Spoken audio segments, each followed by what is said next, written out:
सलाम और क्रिसमस की ढेरों खुशियां आपको मुबारक हों।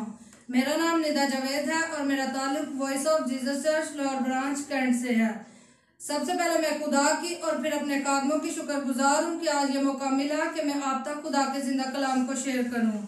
जैसा कि खुदा के जिंदा कलाम में लिखा है कि बामौका बातें ऐसी हैं जैसे रुपहली टोकरियों में सोने के सेब।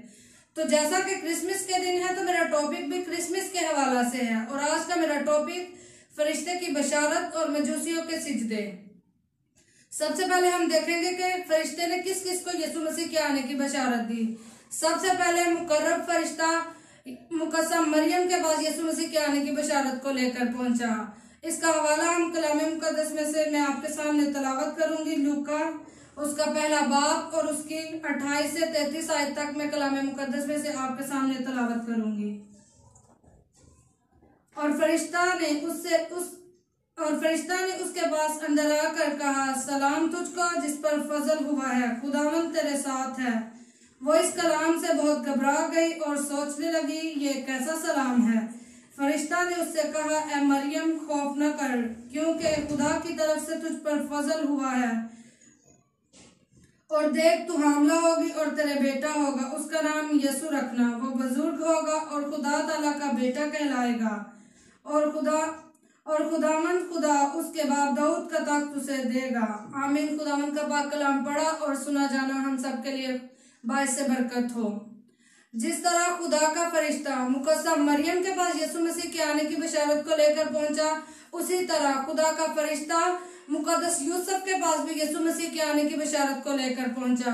और उसी तरह ठीक चरवाहे जो रात के वक्त अपने गल्ला की निगहबानी कर रहे थे, खुदा का फरिश्ता उनके पास आ खड़ा हुआ और उनसे कहा, डरो मत, क्योंकि मैं तुम्हें एक बड़ी खुशी की बशारत देता हूँ जो सारी उम्मत के वास्ते होगी कि आज दाऊद के शहर में तुम्हारे लिए एक मुनज्जी पैदा हुआ, यानी मसीह खुदावंद। उसका तुम्हारे लिए ये निशान है कि तुम एक बच्चे को कपड़े में लिपटा और चरनी में पड़ा हुआ पाओगे।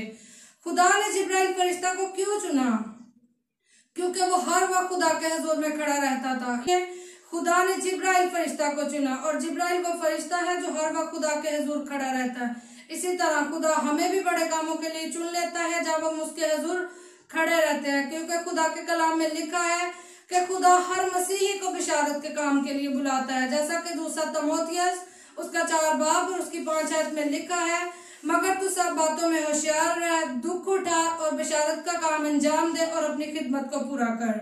क्योंकि बिशारत का मतलब ही यही है कि हम यीशु मसीह के मुतालिक दूसरों को बताएं और हम पर लाजिम है कि हम यीशु मसीह के मुतालिक दूसरों को बताएं कि वो हमारा नजात दहिंदा है। उसने आसमान को छोड़ा और जमीन पर इसलिए आया कि हमें हमारे गुनाहों से नजात दे। इसी तरह हम बढ़ेंगे मजूसियों की तरफ। मजूसी जो सितारे की रहनुमाई में आए, उन्होंने आकर सबसे पहले यीशु मसीह को सिजदा किया और फिर अपने डिब्बे खोलकर यीशु मसीह को सिजदा किया। किसी को सिजदा करने का मतलब उसके आगे अपने आप को पेश करना, उसके इख्तियार को मान लेना, अपनी मर्जी को उसके कदमों में बिछा देना ताकि वो अपनी मर्जी को हम पर पूरा करे, ना कि हम अपनी मर्जी को पूरा करें। खुदावंद के आगे अपने आप को सरेंडर करना। जब मजूसियों ने यीशु मसीह को बादशाह मानकर सिजदा किया तो उन्होंने अपनी जिंदगी को यीशु मसीह के आगे पेश कर दिया। ये बाइबल मुकद्दस में तो नहीं लिखा, लेकिन हम ईमान से कह सकते हैं कि उन्होंने अपनी जिंदगी में एक बड़ी तब्दीली को देखा होगा। बाइबल मुकद्दस में हमें 10 कोड़ियों का जिक्र मिलता है जब यीशु मसीह ने उन्हें शिफा दी, लेकिन वापस एक ही आया। उसने आकर सबसे पहले यीशु मसीह को सिजदा किया और फिर खुदा यीशु मसीह की तमजीद की। मजूसियों ने भी सबसे पहले यीशु मसीह को सिजदा किया और फिर उसको डिब्बे खोलकर नजराने पेश किए। पहले मजूसियों की तरह यीशु मसीह को अपनी जिंदगी दें, फिर उस पर सब कुछ निछावर करें। बगैर उसको जिंदगी दिए, बगैर उसको नजात दहिंदा कबूल किए, बगैर उसको अपना आप दिए, हम उसको जिंदगी का कोई भी हिस्सा नजर नहीं कर सकते।